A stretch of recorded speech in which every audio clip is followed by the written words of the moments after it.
আসসালামু আলাইকুম। সবাইকে আমন্ত্রণ জানাচ্ছি এবি নিউজের সংবাদে। আপনাদের সঙ্গে আছি আমি সুমাইয়া মিঠা। বহুল আলোচিত তত্ত্বাবধায়ক সরকার ব্যবস্থা বাতিল সহ সংবিধানের পঞ্চদশ সংশোধনীতে আনা কয়েকটি বিষয় অবৈধ ঘোষণা করে হাইকোর্টের রায়ের বিরুদ্ধে আপিলের শুনানিতে রিটকারী আইনজীবী ড শরীফ ভূঁইয়া বলেন, পঞ্চদশ সংশোধনীর মাধ্যমে সংবিধানের সঙ্গে প্রতারণা করা হয়েছে, সংবিধানকে ধ্বংস করা হয়েছে। তার দাবি, সংশোধনীটি পুরোপুরি বাতিল হওয়া উচিত। মঙ্গলবার প্রধান বিচারপতির নেতৃত্বাধীন আপিল বিভাগে তিনি এই বক্তব্য উপস্থাপন করেন। রাষ্ট্রপক্ষে ছিলেন attorney general barrister Mohammad Ruhul Quddus Kajal. এর আগের দিন সোমবার হাইকোর্টের রায়ের বিরুদ্ধে আপিলের শুনানি শুরু হয়। প্রধান বিচারপতির নেতৃত্বাধীন আপিল বিভাগে এই শুনানি আনুষ্ঠানিকভাবে গ্রহণ করা হয়। আমরা মূলত যেটা বলেছি যে পঞ্চদশ সংশোধনী পুরোটাই বাতিল হওয়া উচিত, এবং এটা কি জন্য বাতিল হওয়া উচিত সেটাও আমি গতকাল সাবমিশন করেছি ওই বিষয়ে। ওটা আমি গতকালকে আপনাদেরকেও বলেছিলাম যে এটা দুটো কারণে। এক হলো এটা খুবই অস্বচ্ছ একটা প্রক্রিয়ায় পাশ করা হয়েছে, এবং এটা একটা ব্যাপক সংশোধনী যেটা সংবিধানের একটা পুনর্লিখনের মতন, এবং এর মাধ্যমে বাংলাদেশের সংবিধানের চরিত্র পরিবর্তন করা হয়েছে।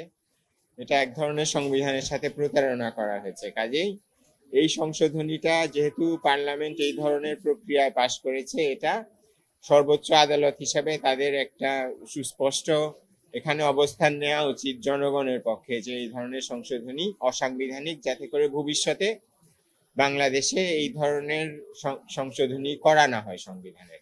এই সংশোধনীর উদ্দেশ্যই হলো সংবিধানকে ধ্বংস করা। অন্যদিকে গাজীপুরের শ্রীপুরে কালারকো লিমিটেড কারখানায় এক নারী শ্রমিকের মৃত্যুর রেশ কাটতে না কাটতেই নতুন করে অর্ধশতাধিক শ্রমিক অসুস্থ হয়ে হাসপাতালে ভর্তি হয়েছেন। তাদের বেশিরভাগই নারী শ্রমিক। মঙ্গলবার সকালে শ্রীপুর উপজেলার টেপের বাড়ি এলাকায় এই ঘটনা ঘটায়। কারখানা জুড়ে ছড়িয়ে পড়ে উদ্বেগ ও আতঙ্ক। শ্রমিকদের বর্ণনায় জানা যায়, প্রতিদিনের মতো সকাল ৮টার দিকে তারা কাজে যোগ দেন। কিছু সময় পরই পঞ্চম তলার সুইং বিভাগ থেকে একের পর এক শ্রমিক অসুস্থ হবার খবর আসে। মাথা ঘোরা, পেটে ব্যথা, বমি বমি ভাব এ ধরনের উপসর্গ দেখা দিলে দ্রুত তাদের মাওনা চৌরাস্তার আলহেরা হাসপাতালে নিয়ে যাওয়া হয়। সেখানে চিকিৎসা চলছে এবং নতুন রোগী আসার প্রবাহও থামেনি। রংপুর অঞ্চলে এবার পেঁয়াজের বাম্পার ফলন হলেও চাষিদের মুখে হাসি নেই। উৎপাদন বেড়ে যাওয়ায় বাজারে চাহিদার তুলনায় সরবরাহ বেশি, আর সেই চাপেই দাম কমে গেছে উল্লেখযোগ্যভাবে। কৃষকদের অভিযোগ, কাঙ্ক্ষিত দাম না পাওয়ায় তারা লোকসানের শঙ্কায় রয়েছেন। এর সঙ্গে যোগ হয়েছে বৈরী আবহাওয়া, টানা বৃষ্টিতে পেঁয়াজ তোলার মৌসুমে ক্ষতি হয়েছে অনেক ক্ষেতেই। সব মিলিয়ে চাষিদের সামনে এখন বড় চ্যালেঞ্জ পেঁয়াজ সংরক্ষণ। এই পরিস্থিতিতে দীর্ঘদিন পেঁয়াজ সতেজ রাখতে কৃষকের নতুন ভরসা হয়ে উঠেছে আধুনিক প্রযুক্তির এয়ার ফ্লো মেশিন। ভালো দাম পাওয়ার আশায় অনেকেই এই প্রযুক্তি ব্যবহার করছেন। কৃষি বিভাগও এর ব্যবহার বাড়াতে কাজ করছে। বর্তমানে বাজারে প্রতি কেজি পেঁয়াজ ৩০ থেকে ৩৮ টাকায় বিক্রি হচ্ছে। গত বছর যেখানে প্রতি মন পেঁয়াজ ১,২০০ টাকায় বিক্রি হয়েছিল, এবার তা নেমে এসেছে মাত্র ৬০০ টাকায়। অন্যদিকে টানা ভারী বৃষ্টিতে চট্টগ্রাম নগরীর বিভিন্ন এলাকায় জলাবদ্ধতা দেখা দিয়েছে। আগ্রাবাদ, চকবাজার, বাকলিয়া, চান্দগাঁও, পতেঙ্গা ও কুয়াই সহ বহু এলাকার সড়ক পানিতে তলিয়ে গেছে। কোথাও হাঁটু পানি, কোথাও আবার আরও বেশি পানি জমে যাওয়ায় সকাল থেকেই নগরবাসী সীমাহীন দুর্ভোগে পড়েছেন। বিশেষ করে অফিসগামী মানুষকে ভোগান্তি পোহাতে হয়েছে সবচেয়ে বেশি। মঙ্গলবার সকালে বৃষ্টি শুরু হতেই নিচু এলাকাগুলোতে দ্রুত পানি জমতে থাকে। সড়কে পানি ওঠায় যান চলাচল ব্যাহত হয়। বিভিন্ন জায়গায় দীর্ঘ যানজট তৈরি হয়। আগ্রাবাদ, চকবাজার, বাকুলিয়া, কাজিরহাট, হালিশহর, সুন্নিয়া মাদ্রাসা রোড, আকমল আলী রোড, পতেঙ্গা ও কুয়াইশ এলাকার বাসিন্দারা সবচেয়ে বেশি বিপাকে পড়েছেন। এসব এলাকার বহু বাসাবাড়ি ও দোকানে পানি ঢুকে গৃহস্থালী জিনিসপত্র ও ব্যবসায়িক মালামালের ক্ষতি হয়েছে। মেক্সিকোর সিনালোয়া রাজ্যে বন্যা পর্যবেক্ষণে নিয়োজিত নৌবাহিনী টহল দলের উপর বিস্ফোরক ডিভাইস দিয়ে হামলার ঘটনা ঘটেছে।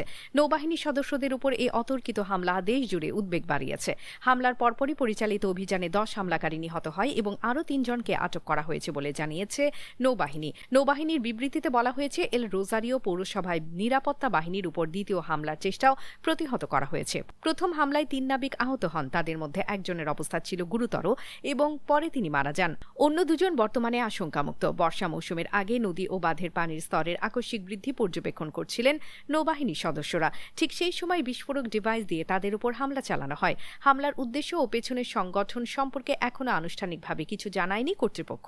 আটক ৩ সন্দেহভাজনকে আনুষ্ঠানিক তদন্তের জন্য প্রসিকিউটরদের কাছে হস্তান্তর করা হয়েছে। নৌবাহিনী জানিয়েছে, এই হামলার পেছনের নেটওয়ার্ক শনাক্ত করতে তদন্ত দ্রুত গতিতে এগিয়ে চলছে।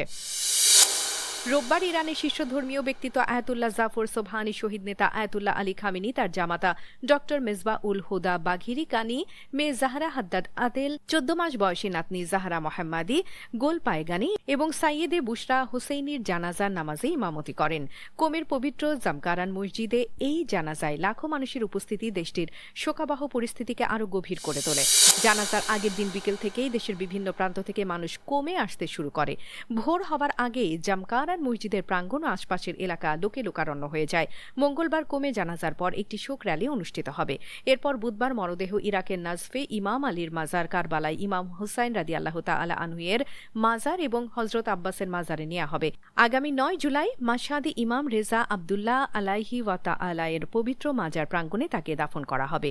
এর আগে সোমবার স্থানীয় সময় সকাল 6টায় তেহরানে গ্র্যান্ড মোসাল্লা ধর্মীয় কমপ্লেক্স থেকে একটি শোক র্যালির আয়োজন করা হয়। সর্বসাধারণের শ্রদ্ধা জানানোর জন্য খামেনির মরদেহ সেখানে 2 দিন রাখা হয়েছিল। আয়োজকদের ভাষ্য অনুযায়ী শোক র্যালি সম্পন্ন করতে 10 থেকে 12 ঘণ্টা সময় লাগতে পারে। দামাভান স্ট্রিট, ইমাম হুসেন স্কোয়ার, ইনকিলাব স্ট্রিট, আজাদি স্কোয়ার এবং মেহরাবাদ বিমানবন্দরের কাছে শহীদ লাশগড়ি হাইওয়ে হয়ে প্রায় 10 কিলোমিটার পথ অতিক্রম করবে এই র্যালি।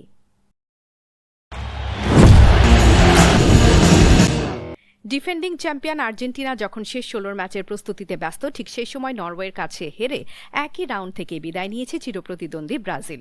পুরো ম্যাচটি না দেখলেও এ ফলাফল নিয়ে আর্জেন্টিনা কোচ লিওনেল স্কালোনির কিছু স্পষ্ট পর্যবেক্ষণ রয়েছে। তিনি মনে করেন ব্রাজিলের এই পরিণতি শুধু তাদের জন্য নয়, আর্জেন্টিনার জন্য একটি গুরুত্বপূর্ণ সতর্কবার্তা। সংবাদ সম্মেলনে স্কালোনি বলেন, ব্রাজিলের পারফরমেন্স দেখলে বোঝা যায় নকআউট পর্বে সামান্য ভুলও ম্যাচের গতিপথ বদলে দিতে পারে। বিশেষ করে ব্রাজিলিয়ান তরুণ স্ট্রাইকার এন্ড্রিক ফেলিপের গোল মিসকে তিনি ম্যাচের মোড় ঘোরানো সম্ভাব্য মুহূর্ত হিসেবে উল্লেখ করেন। স্কালোনির মতে এন্ড্রিকের সেই সুযোগটি গোল হলে নরওয়ের বিপক্ষে ম্যাচের চিত্র সম্পূর্ণ ভিন্ন হতে পারত। অন্যদিকে স্পেন ও পর্তুগালের মধ্যকার শেষ 16 লড়াইয়ের প্রথমার্ধ ছিল টানটান উত্তেজনায় ভরা। একের পর এক আক্রমণ আর পাল্টা আক্রমণে দুই দলই দর্শকদের মুগ্ধ করে। স্পেনের দ্রুত গতির পাসিং ও পর্তুগালের সংগঠিত রক্ষণ সব মিলিয়ে ম্যাচের শুরুটা ছিল নিখুঁত প্রতিদ্বন্দ্বিতার উদাহরণ। কিন্তু দ্বিতীয়ার্ধে সেই গতি আর ধার বজায় রাখতে পারেনি পর্তুগাল। স্পেনের আক্রমণ সামলাতেই ব্যস্ত থাকতে হয়েছে তাদের। স্প্যানিশদের ধারাবাহিক আক্রমণ ঠেকাতে গিয়ে পর্তুগিজ ডিফেন্ডাররা বারবার চাপে পড়েছেন। ফলে দ্বিতীয়ার্ধের খেলা হয়ে ওঠে অনেকটা একপেশে। এভাবেই কেটে যায় নির্ধারিত 90 মিনিট। মনে হচ্ছিল ম্যাচটি অতিরিক্ত সময় গড়াবে, কিন্তু নাটকীয়তা তখনও বাকি ছিল। যোগ করা সময়ের প্রথম মিনিটেই বদলি হিসেবে মাঠে নামা মিকেল মেরিনো গোল করে বসেন। দর্শক, এতক্ষণ আমাদের সঙ্গে থাকার জন্য ধন্যবাদ। সর্বশেষ খবর পেতে চোখ রাখুন আমাদের ফেসবুক পেজ ও ইউটিউব চ্যানেলে। আমরা আছি ইনস্টাগ্রামেও। সেই সঙ্গে সবশেষ সংবাদ পেতে ভিজিট করুন আমাদের ওয়েবসাইট www.abnewsinternational.com-এ।